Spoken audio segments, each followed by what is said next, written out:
एक पुरानी सी इमारत में वैद्य जी का मकान था। पिछले हिस्से में रहते थे और अगले हिस्से में दवाखाना चलता था। उनकी पत्नी की आदत थी कि दवाखाना खोलने से पहले उस दिन के लिए आवश्यक सामान एक चिट्ठी में लिखकर रख देती थी। वैद्य जी गद्दी पर बैठकर पहले भगवान का नाम लेते, फिर चिट्ठी खोलते, पत्नी ने जो बातें लिखी होती उनके हाव भाव देखते, फिर उनका हिसाब करते, फिर परमात्मा से प्रार्थना करते कि हे भगवान, मैं केवल तेरे ही आदेश के अनुसार तेरी भक्ति छोड़कर ये यहाँ दुनियादारी के चक्कर में आ बैठा हूँ। वैद्य जी कभी अपने मुंह से किसी रोगी से फीस नहीं मांगते थे। कोई देता था, कोई नहीं देता था, किंतु एक बात निश्चित थी कि ज्यों ही उस दिन से के आवश्यक सामान खरीदने योग्य पैसे पूरे हो जाते, उसके बाद वह किसी से भी दवा के पैसे नहीं लेते थे, चाहे रोगी कितना ही धनवान क्यों ना। एक दिन वैद्य जी ने दवाखाना खोला, गद्दी पर बैठकर परमात्मा का स्मरण करके पैसे का हिसाब लगाने के लिए आवश्यक सामान वाली चिट्ठी खोली तो वह चिट्ठी को एक टक देखते ही रह गए। एक बार तो उनका मन भटक गया।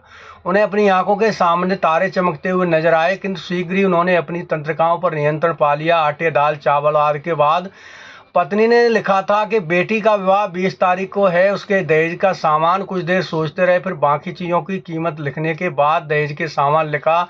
ये काम परमात्मा का है, परमात्मा जाने। एक दो रोगी आए थे, उन्हें वैद्य जी ने दवाई दे दी। इसी दौरान एक बड़ी सी कार उनके दवाखाने के सामने आकर रुकी। वैद्य जी ने कोई खास तवज्जो नहीं दी, क्योंकि कई कार वाले उनके आस पास आते रहते थे। दोनों मरीज दवाई लेकर चले गए। वह सूटेड बूटेड साहब कार से बाहर निकले और नमस्ते करके बेंच पर बैठ गए। वैद्य जी ने कहा कि अगर आपको अपने लिए दवा लेनी है तो इधर स्टूल पर आएं, ताकि आपकी नाड़ी देख लूं, और आपको किसी रोगी की दवाई लेकर जाना है तो बीमारी की स्थिति का वर्णन करें। वो साहब कहने लगे, वैद्य जी आपने मुझे पहचाना नहीं, मेरा नाम कृष्णलाल है, लेकिन आप मुझे पहचान भी कैसे सकते हो, क्योंकि मैं 15-16 साल बाद आपके दवाखाने पर आया हूँ। आपको पिछली मुलाकात का हाल सुनाता हूँ, फिर आपको सारी बात याद आ जाएगी। जब मैं पहली बार यहाँ आया था तो मैं खुद नहीं आया था, आप तो ईश्वर मुझे आपके पास ले आए थे, क्योंकि ईश्वर ने मुझ पर कृपा की थी और वह मेरा घर आबाद करना चाहता था। हुआ इस तरह था कि मैं कार से अपने पैतृक घर जा रहा था। बिल्कुल आपके दवाखाने के सामने हमारी कार पंचर हो गई।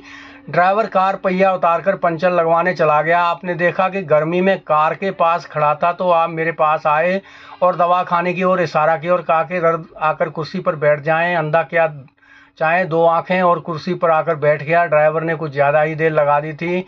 एक छोटी सी बच्ची भी यहाँ आपकी मेज़ के पास खड़ी थी और बार बार कह रही थी, चलो ना बाबा, मुझे भूख लगी है। आप उससे कह रहे थे कि बेटी थोड़ा धीरज रखो, चलते हैं। मैं यह सोचकर अपनी इतनी देर से आपके पास बैठा था और मेरे ही कारण आप खाना खाने भी नहीं जा रहे थे। मुझे कोई दवाई खरीद लेनी चाहिए ताकि मेरे